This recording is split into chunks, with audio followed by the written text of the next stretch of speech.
অবশেষে জনসম্মুখে ক্ষমা চাইলেন আর্জেন্টিনা বনাম স্পেনের সেই আলোচিত ফাইনাল ম্যাচের রেফারি স্লাভকো ভিনচিচ। চাপের মুখে পড়ে অবশেষে স্বীকার করলেন ম্যাচ চলাকালীন কেন বারবার আর্জেন্টিনার খেলোয়াড়দের বিরুদ্ধে ফাউলের বাঁশি বাজিয়েছেন এবং কার্ড দেখিয়েছেন তিনি, এবং এর তীব্র প্রতিবাদ জানালেন ব্রাজিলিয়ান ফুটবলার নেইমার জুনিয়র। অন্যদিকে সংবাদ সম্মেলনে দাঁড়িয়ে খোদ লিওনেল মেসি জানিয়ে দিলেন কিভাবে ইচ্ছাকৃতভাবে তাদের এই ফাইনাল হারানো হয়েছে, আর কেনই বা মেসি এই টুর্নামেন্টে গোল্ডেন বুট কিংবা অন্য কোনো ব্যক্তিগত পুরস্কার পেলেন না। ফাইনালের আগে থেকেই সবাই ধরে নিয়েছিলেন এই ম্যাচ হবে একেবারে হাড্ডাহাড্ডি এবং সমানে সমানে এক লড়াই।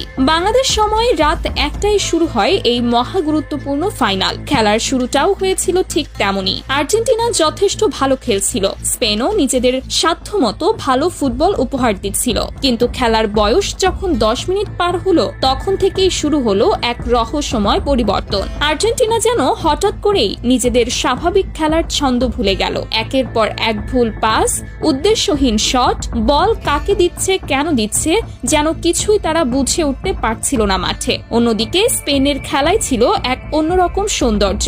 একের পর এক দীর্ঘ পাস, বল যেন প্রায় সারাক্ষণই থাকছিল তাদের পায়ে। আর্জেন্টিনার ডি বক্স লক্ষ্য করে একের পর এক আক্রমণাত্মক আক্রমণ চালিয়ে যাচ্ছিল স্পেন। ওদিকে শুরু থেকেই রেফারির সিদ্ধান্তগুলো নিয়ে জন্ম নিতে শুরু করেছিল প্রশ্ন। মনে হচ্ছিল যেন প্রথম মিনিট থেকেই আর্জেন্টিনার বিপক্ষেই দাঁড়িয়ে আছেন তিনি। যদিও এটাও সত্যি যে আর্জেন্টিনা এই ম্যাচে যথেষ্ট পরিমাণ ফাউল খেলেছিলেন, তবু আসল বিতর্কের সূত্রপাত ঘটে নির্ধারিত 90 মিনিটের পরের অতিরিক্ত সময়, অর্থাৎ 93 মিনিটের মাথায়। এনজো ফার্নান্ডেজের একটি সাধারণ মানের ফাউলে তাকে সরাসরি লাল কার্ড দেখিয়ে মাঠের বাইরে পাঠিয়ে দেন রেফারি স্লাভকো ভিনচিচ।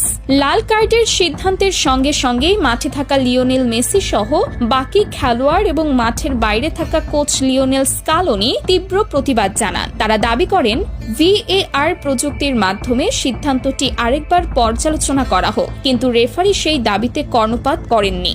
নিজের সিদ্ধান্তে অনড় থেকে লাল কার্ড প্রত্যাহার করেননি একবারের জন্য।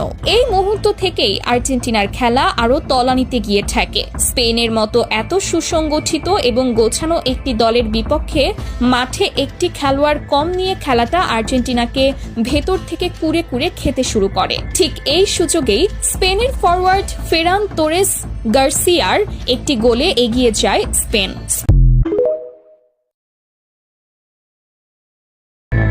অবশেষে জনসম্মুখে ক্ষমা চাইলেন আর্জেন্টিনা বনাম স্পেনের সেই আলোচিত ফাইনাল ম্যাচের রেফারি স্লাভকো ভিনচিচ।